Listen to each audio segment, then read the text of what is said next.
Assalamualaikum warahmatullahi wabarakatuh. Saudara mahasiswa, para calon guru, kita bertemu kembali untuk melanjutkan bahasan tentang keterampilan dasar mengajar. Nah, pada bagian ini fokus yang akan saya sampaikan untuk Anda yakni keterampilan bertanya. Keterampilan bertanya adalah hal yang sangat penting dikuasai oleh para calon guru dan juga para guru. Keterampilan bertanya ini merupakan kunci untuk meningkatkan mutu dan kebermanaan pembelajaran, di mana keterampilan ini harus terus dilatih secara berkelanjutan, sehingga pada akhirnya akan menjadi terampil. Nah, salah satu alasan penting bagi guru untuk memiliki keterampilan bertanya yaitu sebagai alat utama bagi guru untuk menciptakan interaksi dengan peserta didik. Kalau kita mengutip dari sebuah pendapat Hayes tahun 2007, beliau mengatakan bahwa teaching is the art of questioning. Nah, apabila kita juga merujuk pada filsuf Yunani yaitu Socrates menyarankan bahwa guru untuk berperan ibaratnya seperti seorang bidan saat membantu seorang ibu yang akan melahirkan. Maksudnya adalah pertanyaan yang diajukan guru sebaiknya membantu peserta didik atau siswanya untuk melahirkan ide-ide kreatif dari para siswanya. Nah, pertanyaan dasar merupakan pertanyaan atau suruhan atau bahkan pernyataan awal yang akan menjadi pembuka untuk meminta penjelasan atau keterangan dari pihak yang ditanya. Tentu tujuan dan manfaat keterampilan dasar bertanya ini adalah proses pembelajaran secara umum akan dapat meningkatkan partisipasi siswa secara penuh dalam proses pembelajaran yang diikutinya. Yang kedua adalah dapat meningkatkan kemampuan berpikir siswa, sebab berpikir sendiri pada dasarnya adalah bertanya. Dapat membangkitkan rasa ingin tahu, sehingga dapat mendorong siswa untuk mencari, menggali sumber-sumber pembelajaran secara luas dan bervariasi. Serta dengan keterampilan bertanya dasar ini, siswa juga mampu memusatkan perhatian dan motivasi dirinya terhadap masalah atau isu-isu pembelajaran. Nah, saudara mahasiswa, ada tipe atau model atau bahkan jenis pertanyaan yang pada umumnya digolongkan ke dalam beberapa tipe. Yang pertama, pertanyaan yang menuntut fakta-fakta, yaitu pertanyaan atau suruhan atau bahkan pernyataan untuk mengungkap kembali ingatan siswa terhadap pengalaman atau materi yang telah dipelajari sebelumnya. Ya, misalnya sejak kapan lagu Indonesia Raya 3 stanza dikumandangkan kembali? Atau kalau kita pembelajaran dalam aspek ekonomi misalnya menanyakan, menurut Anda terjadinya inflasi itu disebabkan oleh apa? Dan materi itu sebenarnya adalah materi mengulang dari apa yang telah dijelaskan pada saat pertemuan sebelumnya. Jadi pertanyaan yang menuntut fakta. Yang kedua adalah pertanyaan yang menuntut kemampuan membandingkan. Pertanyaan sistem komparasi ini adalah untuk mengembangkan atau melatih daya pikir siswa, khususnya kemampuan berpikir analisis dan sintesis. Misalnya, bandingkan antara belajar dengan menggunakan mind mapping dan belajar dengan menggunakan peta konsep. Atau kalau kita mengajarkan bagi para dosen yang mengajarkan mahasiswa, diajak berpikir, coba Anda bandingkan, ya kan, kalau kita menggunakan Zotero atau menggunakan Mendeley dalam menggunakan alat pembantu citasi misalnya. Anda membandingkan. Ini kemampuan-kemampuan untuk membandingkan.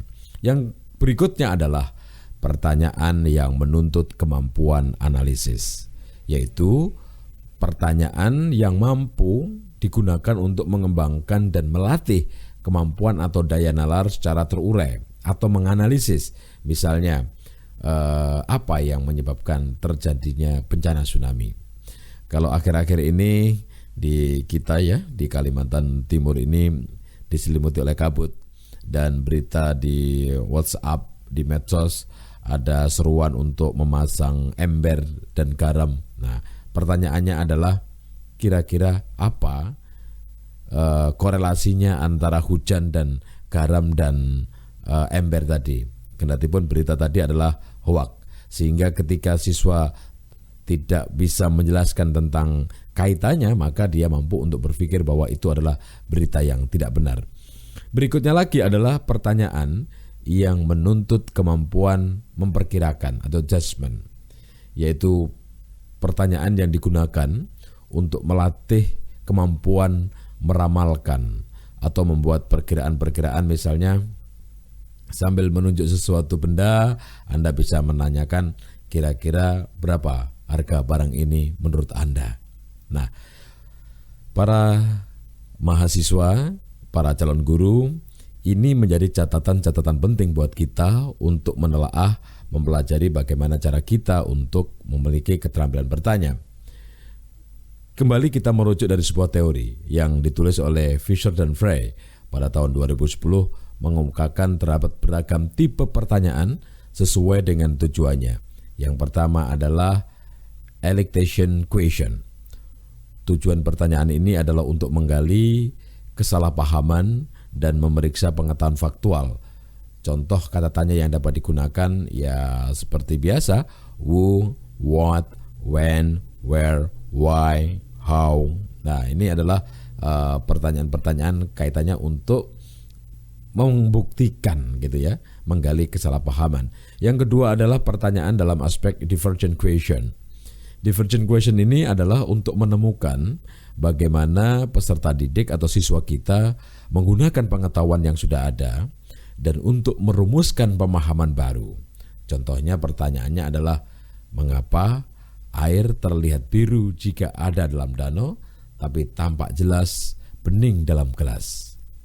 Ini adalah mencoba untuk bertanya yang tujuannya adalah untuk menyimpulkan sesuatu. Jenis ketiga adalah elaboration question.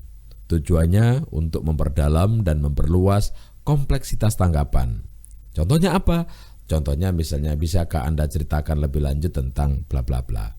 Ini adalah elaboration, sehingga mengajak siswa itu untuk senantiasa berpikir lebih dari apa yang saat sekarang dipahaminya.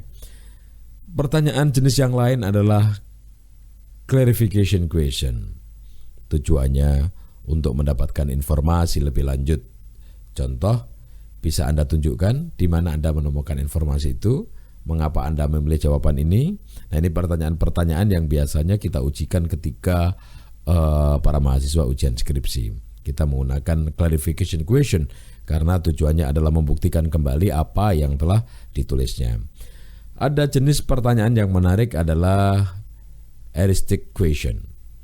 Tujuan dari pertanyaan jenis ini adalah untuk mengetahui kemampuan siswa dalam memecahkan masalah.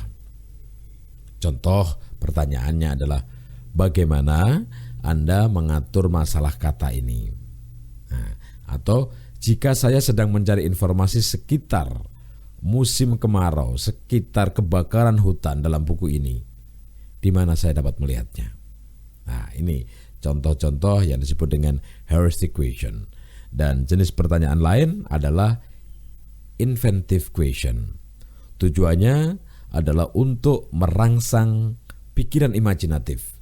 Contoh pertanyaannya adalah, jika Anda bisa, saran apa yang Anda berikan kepada Pak Presiden terkait dengan pemindahan kota misalnya? Ini adalah inventive question, pertanyaan yang merangsang pikiran-pikiran imajinatif. Atau Anda juga mungkin berpikir, apa ya alasan pemindahan ibu kota itu, selain bahwa ibu kota itu sudah dirancang sebelumnya oleh presiden-presiden, mulai Presiden Soekarno katakanlah sudah punya angan-angan untuk memindahkan ibu kota dari Jakarta ke wilayah Kalimantan, contohnya seperti itu.